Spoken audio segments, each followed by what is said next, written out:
जय हिंद, वंदे मातरम। दोस्तों, smart study YouTube channel में आप सभी का बहुत बहुत स्वागत है। इस वीडियो के अंतर्गत डिस्कस करेंगे लैब असिस्टेंट एग्जाम 2016 का क्वेश्चन पेपर, जो कि राजस्थान जीके के क्वेश्चन किस टाइप से आए थे, इस वीडियो के अंतर्गत डिस्कस करूंगा।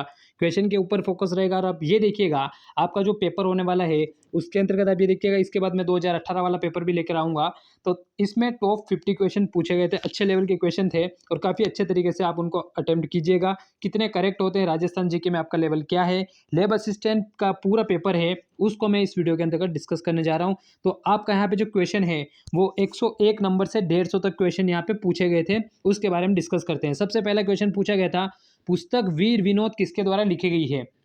अब आप देखिए कि ये क्वेश्चन 2016 के पेपर का था। 2016 के पेपर के बाद जितने पेपर हुए हैं, कितने पेपर में ये प्रश्न ऑलरेडी रिपीट हो चुका है। तो हमें पता है कि वीर विनोद जो पुस्तक है दोस्तों, वो कवि राजा श्यामल दास का नाम सुना होगा, तो श्यामल दास जी के द्वारा लिखी गई है। तो इसको ध्यान रखिएगा, हो सकता है कि आपके 2022 के पेपर में फिर से एक क्वेश्चन रिपीट हो जाए। अगला क्वेश्चन पूछा था जो 102 नंबर का था कि मेजोलिथिक शब्द का वास्तविक जो शाब्दिक अर्थ होता है वो क्या होता है। तो मेजोलिथिक का जो वास्तविक अर्थ होता है, मीजो का मतलब मिडिल वाला होता है, तो उसको बोल सकते हैं कि मध्य पाषाणकालीन युग। तो कौन सा वाला है, मध्य पाषाणकालीन। पेपर का लेवल किस टाइप का है आप जरूर बताइएगा। और अगर आप प्रिपरेशन कर रहे हैं तो इसी हिसाब से अपनी प्रिपरेशन कीजिएगा, जिससे कि आपको एग्जाम में बहुत ज़्यादा मदद मिलने वाली है। निम्नलिखित में से कहाँ के शासकों के द्वारा रावल तथा महारावल की उपाधि धारण की जाती थी। तो कहाँ के शासक थे जो रावल और महारावल अपने नाम के पीछे लगाते थे। हम सभी को पता है कि वो डूंगरपुर के थे। पहाड़ों की नगरी वाला स्थान जो डूंगरपुर है, वहाँ के शासक अपने नाम के पीछे रावल और महारावल लगाते थे। इसके बारे में ध्यान रखिएगा, काफ़ी ज़्यादा इंपॉर्टेंट है। अगले क्वेश्चन की बात करें, कोटा राज्य के संस्थापक निम्न में से कौन था। तो कौन व्यक्ति था जो कोटा राज्य का संस्थापक था। तो ये 104 नंबर का क्वेश्चन पूछा गया था, उसके बारे में आपको बताना है। तो कोटा राज्य के संस्थापक के रूप में दोस्तों आप ध्यान रखिएगा कि राव माधो सिंह जी का नाम आपने सुना होगा। तो राव माधो सिंह जी जो थे वो कोटा राज्य के संस्थापक के रूप में। अब किसी भी एग्जाम में ये प्रश्न रिपीट हो सकता है, ध्यान रखिएगा। और ऑथेंटिक आंसर जो है वो कौन सा वाला है, तो माधो सिंह यहाँ पे करेक्ट उत्तर होने वाला है। अगले क्वेश्चन की बात करें तो नेक्स्ट पूछा गया 105 नंबर के निम्नलिखित में से किस मुगल सम्राट ने सवाई जयसिंह को राज राजेश्वर की उपाधि से विभूषित किया था। तो कौन सा वो राजा था या मुगल सम्राट था जिसने सवाई जयसिंह को राज राजेश्वर की उपाधि दी थी। ये क्वेश्चन आपसे पूछा गया है, आपको ध्यान रखना है मोहम्मद शाह। अब आप ये देखिए कि कितने दोस्तों को ये क्वेश्चन का आंसर आता है, क्योंकि अगर ये पेपर 2016 का पेपर है और उसमें क्वेश्चन पूछा गया तो आने वाली परीक्षाओं में मैं आपको बता दूं कि बहुत सारे क्वेश्चन ऐसे हैं जो पटवार के पेपर में प्रीवियस ईयर के पूछे गए थे। तो इसको जरूर ध्यान रखिएगा। तो यहाँ पे अपना करेक्ट आंसर कौन सा है, मोहम्मद शाह। यहाँ पे करेक्ट उत्तर होगा कि मुगल सम्राट ने सवाई जयसिंह को राज राजेश्वर की उपाधि से विभूषित किया था। वो मुगल सम्राट कौन था, आपको ध्यान रखना है, मोहम्मद शाह। अगले क्वेश्चन की बात करें, निम्नलिखित जोड़ों में से कौन सा सही मेल नहीं खाता है। राणा प्रताप सिसोदिया वंश से संबंधित थे। राजा मानसिंह यहाँ पे दिया हुआ है, हाड़ा से दिया हुआ है। तो हमें वैसे ही पता है राजा मानसिंह कछवाहा थे, न कि हाड़ा शासक थे, क्योंकि हाड़ौती क्षेत्र के शासक थे। इससे ध्यान रखिएगा। जसवंत सिंह राठौड़ और महाराणा हम्मीर गुहिल वंश से संबंधित है, बिल्कुल करेक्ट है। ऑप्शन नंबर 2 यहाँ पे आपका सही उत्तर इस प्रश्न का होने वाला है। 107 नंबर क्वेश्चन की बात करें तो यहाँ पे कुछ युद्ध दिए हुए हैं, उनके बारे में आपको बताना है। यहाँ कुछ युद्धों की सूची दी गई हुई है, मध्यकालीन युद्धों की। तो अब ध्यान रखिएगा कि युद्ध से भी क्वेश्चन इस पेपर में पूछे गए हैं। तो आने वाले जो पेपर है आपके 2022 के, उसमें युद्धों से क्वेश्चन बन सकता है। यहाँ कुछ युद्ध हैं, उनकी सूची दी गई है और मध्यकालीन राजस्थान में लड़े गए युद्धों का सही क्रम आपको बताना है कि करेक्ट आंसर कौन सा है। सुमेल का युद्ध दिया हुआ है, गिरी सुमेल 1544 वाला आपको पता है। 1527 खानवा वाला युद्ध है, तो कालक्रम में मिलाना है। तो आपको ये तो पता है खानवा के युद्ध के, जो खानवा का युद्ध हुआ है 1527, उसके बाद 1544 आएगा। तो सेकंड के बाद ऑप्शन नंबर कौन सा आने वाला है, तो थर्ड आने वाला है। तो सेकंड के बाद थर्ड जो आएगा वो आप यहाँ पे देख सकते हैं कि अगर आपको इतना सा भी पता है तो आपका ऑटोमेटिकली आंसर निकल चुका है, क्योंकि सेकंड के बाद थर्ड आएगा, इतना तो आपको पता है। बंटवारा नहीं पता कोई दिक्कत नहीं, तराइन नहीं पता कोई दिक्कत नहीं, लेकिन आपको खानवा और गिरी सुमेल का युद्ध तो आपको पता होगा। राव मालदेव वाला जो जेता और कुंपा वाला गिरी सुमेल का ध्यान रखिएगा, और खानवा वाला राणा सांगा वाला, तो ये तो आपको अच्छे तरीके से दोस्तों पता होगा। अगले क्वेश्चन की बात करें तो 108 नंबर क्वेश्चन पूछा गया है, और देखिए क्या पूछा है उसमें पूछा है कि निम्नलिखित स्थानों के आगे उनसे संबंधित किले और दुर्गों के नाम युग्म सही है। तो कौन सा युग्म सही है, जैसलमेर मेहरानगढ़ दिया हुआ है, गलत है दोस्तों, मेहरानगढ़ जोधपुर में है। जोधपुर का जूनागढ़ दिया हुआ है, गलत है, जूनागढ़ बीकानेर में है। शेरगढ़ कोचवर्धन दिया हुआ और बीकानेर सोनारगढ़ दिया हुआ है, तो सोनारगढ़ कौन सा, जैसलमेर में है ना कि बीकानेर में।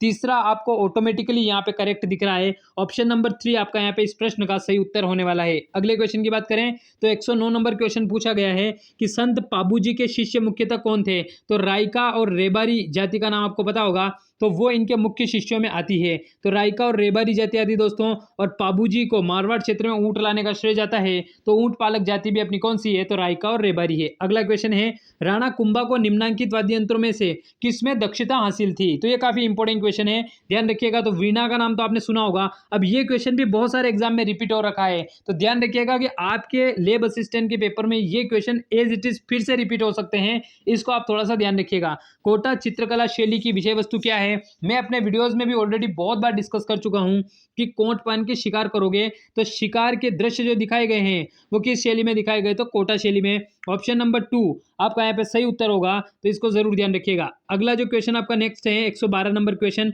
उसको देखते हैं कि सूची 1 और सूची 2 को सुमेलित करना है, कौन सा करेक्ट है। आप यहाँ पे देखिए कौन कौन सा है। यहाँ पे अगर बात करें तो सूची प्रथम और द्वितीय दी हुई है, और एक तरफ दिए हुए हैं कि जो मुस्लिम संत हैं उनके बारे में, और एक तरफ दिया हुआ है उनका जो स्थान है उस स्थान के बारे में। आपको यहाँ पे मैच करवाना है कि कौन सा यहाँ पे एकदम सही तरीके से मैच है, इसको देखना है, या इनको सही तरीके से कूट को देखिए कि कौन कौन से कूट सुमेलित दिए हुए हैं। शेख हमीदुद्दीन जो मीठे महाबली जो हैं, तो ये आप अच्छे तरीके से ध्यान रखिएगा दोस्तों, ये क्वेश्चन काफ़ी इंपॉर्टेंट है, एग्जाम में पूर्ण तरीके से बन सकता है, तो ये गागरोन है। अगर बात करें तो मौलाना जो आपके मौलाना जियाउद्दीन हैं उनकी बात करें तो उनका संबंध जयपुर से। शेख नजमुद्दीन की अगर बात करें तो फतेहपुर से, और शेख बाबा इस्तेहाक की बात करें तो खाटू से। तो इनको ध्यान रखिएगा, ऑप्शन नंबर फर्स्ट आपका यहाँ पे इस प्रश्न का सही उत्तर होने वाला है, इसको आपको ध्यान रखना है दोस्तों। अगला क्वेश्चन जो दिया हुआ है कि निम्नलिखित में से कौन सा जल दुर्ग का उत्तम उदाहरण है। हम सभी को पता है कि आहू और काली सिंध नदियों के संगम पर बना हुआ दुर्ग कौन सा, गागरोन का दुर्ग जल श्रेणी का सर्वश्रेष्ठ उदाहरण माना जाता है, इसको ध्यान रखिएगा। अब आप नेक्स्ट क्वेश्चन की अगर बात करें तो दिया हुआ है कि एक शासक एवं संत पीपा किस स्थान से संबंधित है, तो संत पीपा के बारे में बात की गई है। और संत पीपा की एक तो गुफा के बारे में क्वेश्चन पूछा था, एक छतरी तो कौन से है, तो आपको पता है अच्छे तरीके से गागरोन वाले दुर्ग में छतरी है, और टोडा राइसिंग में इनकी क्या गुफा बनी हुई है आपको अच्छे तरीके से पता है। तो ये जो क्वेश्चन पूछा हुआ है तो हमें पता है कि इनका संबंध गागरोन से है, तो करेक्ट आंसर कौन सा है, गागरोन, इसको ध्यान रखिएगा। अगले क्वेश्चन की बात करें तो नेक्स्ट दिया हुआ है श्रृंगार चवरी के संबंध में निम्नलिखित में से कौन सा कथन सत्य है। श्रृंगार चवरी के बारे में बात हो रही है, उसके बारे में आपको बताना है। यह एक उपासना स्थल है जिसे मंडन ने 1489 ईस्वी में बनवाया था। यह एक धर्मनिरपेक्ष स्मारक है जिसे राणा कुंभा ने 1448 में बनवाया था। यह एक मंदिर है जिसे विमल जैन ने 1402 में देलवाड़ा में बनवाया था। यह एक धार्मिक स्थल है जिसे भंडारी वेलका ने 1448 से 49 में बनवाया था। इसका आंसर तो आपको बहुत अच्छे तरीके से पता होगा, ऑप्शन नंबर 4 कोषा अध्यक्ष के रूप में था कौन, वेलका, जिसने 1448 से 49 में श्रृंगार चवरी का निर्माण करवाया था, इसको ध्यान रखिएगा। सीताबाड़ी का प्रसिद्ध मेला, ये कितने एग्जाम में पूछा गया है ये क्वेश्चन, तो ध्यान रखिएगा सीताबाड़ी का मेला कहाँ पे, 12 में पड़ता है, 116 नंबर ये क्वेश्चन था। अगले क्वेश्चन की बात करें तो रानी जी की बावड़ी के संबंध में दिया हुआ है, रानी जी की जो बाव है ये दिया हुआ है का निर्माण के द्वारा सन में राजा के शासनकाल में हुआ है, तो किसके शासनकाल में रानी जी की बाव का निर्माण हुआ है। ये क्वेश्चन RSM SSB के द्वारा दोस्तों डिलीट कर दिया गया था, इसमें ध्यान रखिएगा क्योंकि ऑप्शन एग्जैक्ट सही तरीके से मैच्ड नहीं है, तो ये क्वेश्चन एग्जाम में डिलीट कर दिया गया था, इसको ध्यान रखिएगा।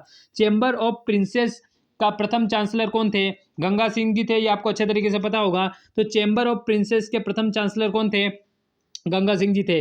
मेवाड़ एवं अंग्रेजों के मध्य संधि पर हस्ताक्षर किए थे, तो मेवाड़ और अंग्रेजों के मध्य जो संधि हस्ताक्षर हुए थे वो संधि हस्ताक्षर कब हुए थे, इसमें भी जो डेट दी हुई है वो सही डेट नहीं है दोस्तों, तो ध्यान रखिएगा। 119 नंबर का प्रश्न भी एग्जाम में डिलीट कर दिया गया था। 120 की बात करें तो भरतपुर एवं अलवर ने ब्रिटिश ईस्ट इंडिया कंपनी के साथ संधियां की थी, ये संधियां कब की गई थी, तो 1803 का समय भी आता है इनके लिए, तो सितंबर से नवंबर के मध्य 1803 में इनके द्वारा संधियां की गई थी।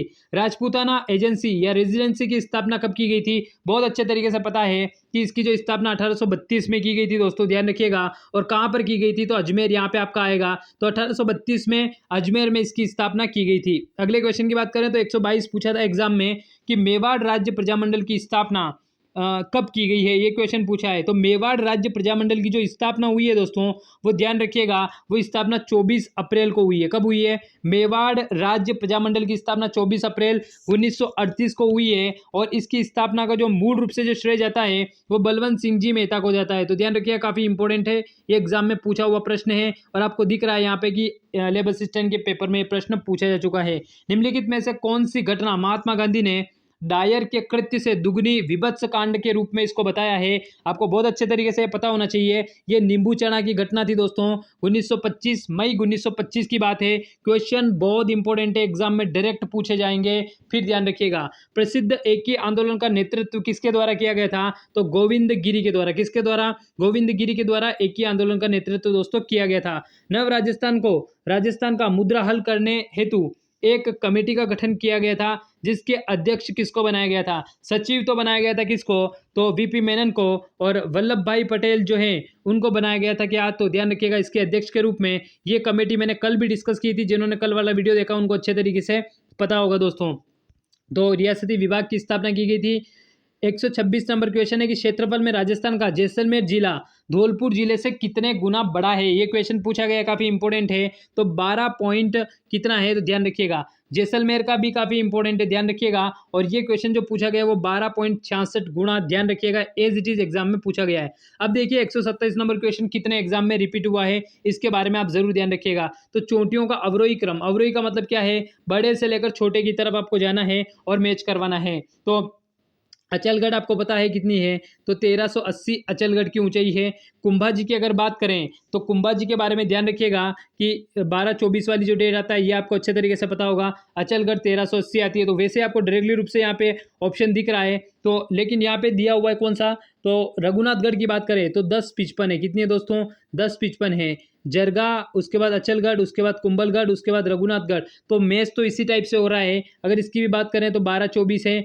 रघुनाथगढ़ की बात करें तो 1055 है। अचलगढ़ की बात करें तो 1380 है, इसको ध्यान रखिएगा। और जरगा की बात करें तो 1431 है। तो जरगा की ऊंचाई कितनी है? 1431, ये आपको ध्यान रखना है। अगर बात करें अचलगढ़ की तो 1380 है। कुंभलगढ़ की बात करें तो 1224 है। रघुनाथगढ़ की बात करें तो 1055 है। और ये क्रम आपको कैसा दिख रहा है? तो ऑप्शन नंबर फर्स्ट आपका यहाँ पे सही उत्तर होगा, इसको आपको ध्यान रखना है। अगले क्वेश्चन की बात करें, काफी इंपॉर्टेंट क्वेश्चन है, अक्षांशीय और देशांतरी विस्तार के बारे में है। अक्षांशीय विस्तार आपको पता है 13-3 से 30-12 तक है। ये कौन सा वाला है? तो ये उत्तरी है, ये ध्यान रखिएगा। तो 23-3 से 30-12 ये अच्छे तरीके से पता होगा। और 69-30 से 78-17 जो है वो पूर्व है। तो ऑप्शन नंबर यहाँ पे सेकंड जो है वो आपका सही उत्तर होगा। उत्तर दक्षिण में कंफ्यूज मत होइएगा, डायरेक्टली रूप से आपको ध्यान रखना है। अगले क्वेश्चन की बात करें तो संरचनात्मक दृष्टि से राजस्थान के भौतिक स्वरूप भारत के निम्नलिखित में से किन उच्चावच प्रदेशों का हिस्सा है? ये आपको दिया हुआ है। तो आपको पता है कि उत्तरी बृहत मैदान जो है उसका हिस्सा अपना कौन सा है? तो गंगा और यमुना से निर्मित कौन सा पूर्व का मैदान माना जाता है? प्रायद्वीप भारत का जो पठार है उसका भाग कौन सा माना जाता है? तो अपने दक्षिण पूर्वी हाड़ौती का भाग माना जाता है। तो हमें डायरेक्टली रूप से यहाँ पे दिख रहा है, और इसका जो ऑप्शन नंबर फर्स्ट है वो है। अब ध्यान रखिएगा, राजस्थान वाला जो भाग है तो राजस्थान का अगर मैं इस तरीके से रफली मैप ड्रॉ करूँ दोस्तों, तो आपको ध्यान रखना है कि ये पूर्व का मैदान गंगा और यमुना से निर्मित माना जाता है।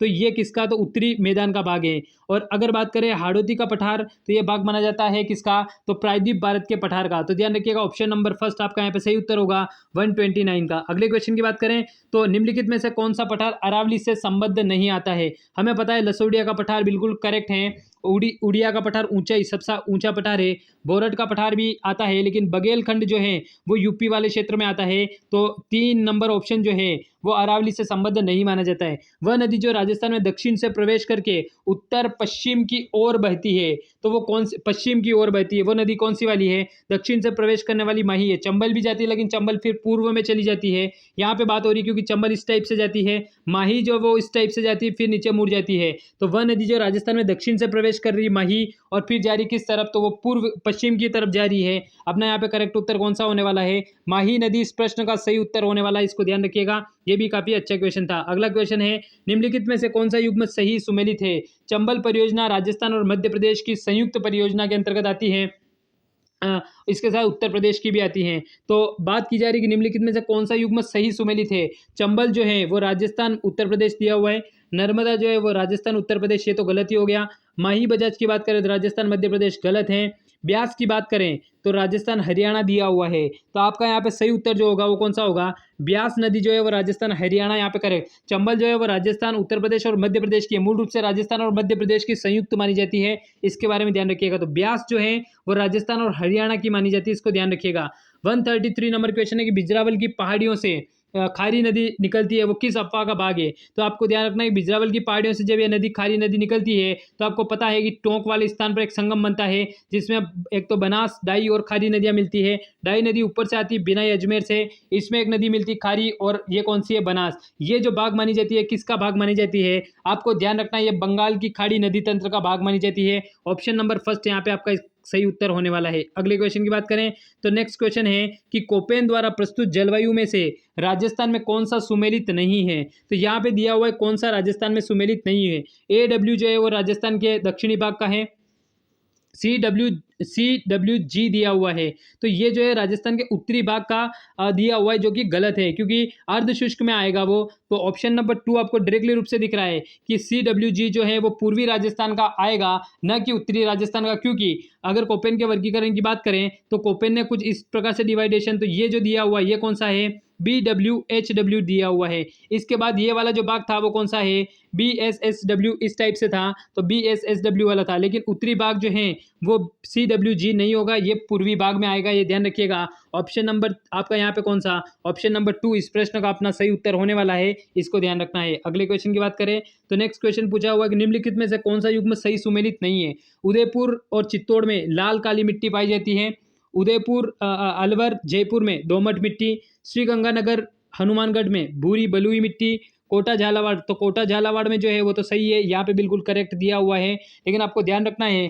कि श्रीगंगानगर हनुमानगढ़ में भूरी बलुई मिट्टी नहीं पाई जाती है। भूरी बलुई मिट्टी पश्चिम मरुस्थलीय क्षेत्र में पाई जाती है, क्योंकि श्रीगंगानगर हनुमानगढ़ जो है वो घग्गर नदी का क्षेत्र बनता है, और वहाँ पे जो मिट्टी पाई जाती है वो जलोढ़ मृदा के रूप में पाई जाती है, इसको ध्यान रखिएगा।